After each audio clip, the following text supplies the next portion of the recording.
In Metal Gear Solid 5: The Phantom Pain, Snake quietly sneaks his way past guards to infiltrate some of Afghanistan's most dangerous corners. He takes his time and uses silenced weapons, all in an attempt to avoid being detected by an almost unlimited supply of enemy soldiers. Snake knows it's suicide to rush in guns blazing, so he holds back and waits for the right moment to pounce. Will, the hero of Heavy Fire Shattered Spear, has a slightly different strategy. Instead of waiting for the perfect time to attack, this member of the US Army's 75th Ranger Regiment is ready to race through Afghanistan, killing just about anybody that gets in his way. He's strapped into a roller coaster ride through a Michael Bay-style war zone full of explosions and huge set pieces. I think it's safe to say that this is not a sneaking mission. Heavy Fire Shattered Spear is the kind of action-packed on-rails shooter that would have been enormously popular as an arcade game in 1996. It's a very simple-minded shooter that sees Will fight through 12 levels to rescue hostages, gather up information, and, if all goes well, save the world from the threat of nuclear war. Oh, and he'll have a chance to kill hundreds of enemy soldiers using a variety of weapons and vehicles. Although the setting may be different, the rhythm is certainly reminiscent to Namco's Time Crisis franchise. Will runs through the levels finding hiding spots, which sets up a bunch of target practice challenges. This gives our hero a chance to duck behind cover if he needs to catch his breath or reload, a mechanic that makes this linear path seem slightly more interactive. While the story is only 90 minutes long, Heavy Fire Shattered Spear does cover a surprising amount of ground.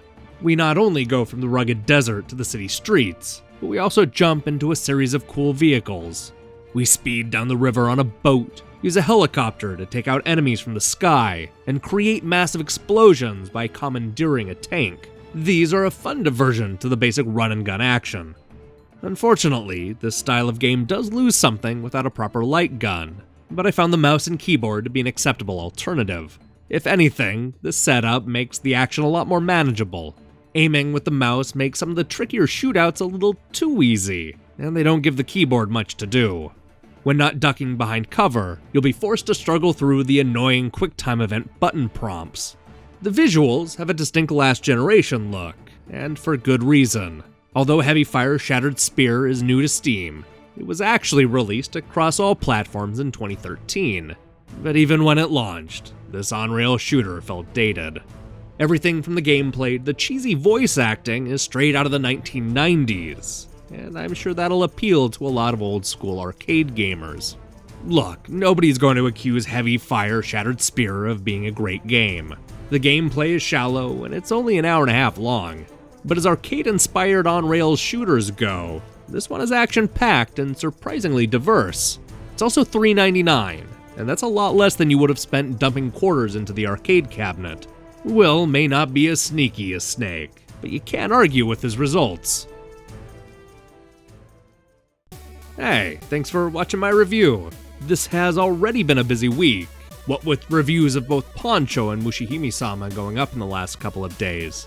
I'm currently hard at work on the Fall of the Dungeon Guardians, which launches on Friday. It's sort of like a new Shining in the Darkness, and I mean that as a compliment. So do me a favor and click the subscribe button and support what we're doing here. Until then.